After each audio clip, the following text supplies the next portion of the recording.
BJP ने मध्य प्रदेश में होने वाले 2 विधानसभा क्षेत्रों के उपचुनाव को लेकर प्रत्याशियों की सूची जारी कर दी है, जहां अब इसे लेकर सियासत का सिलसिला रफ्तार पकड़ रहा है।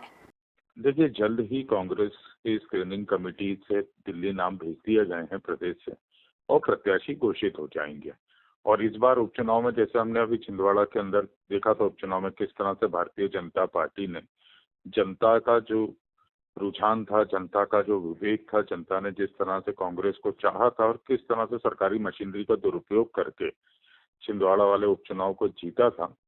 अब जाके कांग्रेस उसी चीज को ध्यान में रखते हुए, उन्हीं कमियों को दूर करते हुए इन दोनों उपचुनाव में कांग्रेस विजयश्री प्राप्त करेगी। हमारे प्रत्याशी तैयार हैं, प्रत्याशी को मालूम है किसको चुनाव लड़ना है, सिर्फ अनौपचारिक घोषणा बाकी है।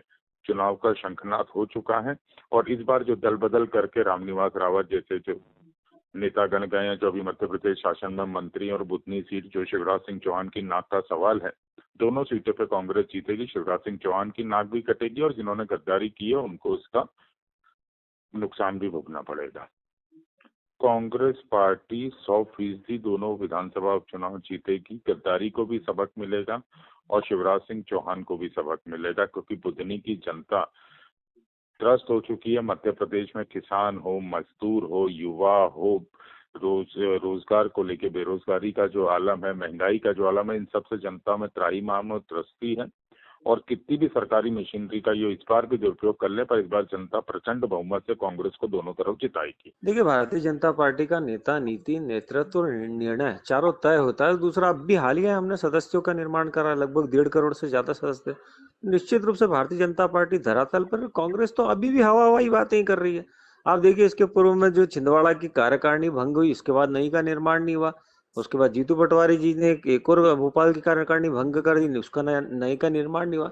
तो निश्चित रूप से ना नेता है, ना नीति है, ना निर्णय है, ना नेतृत्व है। देखिए, भारतीय जनता पार्टी मात्र विकास रथ पर प्रेषित होकर, अग्रसर होकर जनता के मध्य में संवाद स्थापित कर रही है। हमारे कार्यकर्ता धरातल पर है और कार्यकर्ताओं की मेहनत है कि इसके पूर्व में अटूट जनादेश भारतीय जनता पार्टी को लोकसभा के चुनाव में मिला और उसके पूर्व में विधानसभा में। मात्र विदिशा की बात करेंगे तो विदिशा में ये हमने करके दिखाया कि एक तरफ अदाकार था और एक तरफ कलाकार था। तो अदाकार की तरह अदाकारी करना भारतीय जनता पार्टी बहुत अच्छे से जानती है। दूसरा, जो अभी भी कलाकारों के भरोसे, निश्चित रूप से ये उनके लिए सोचने की बात है।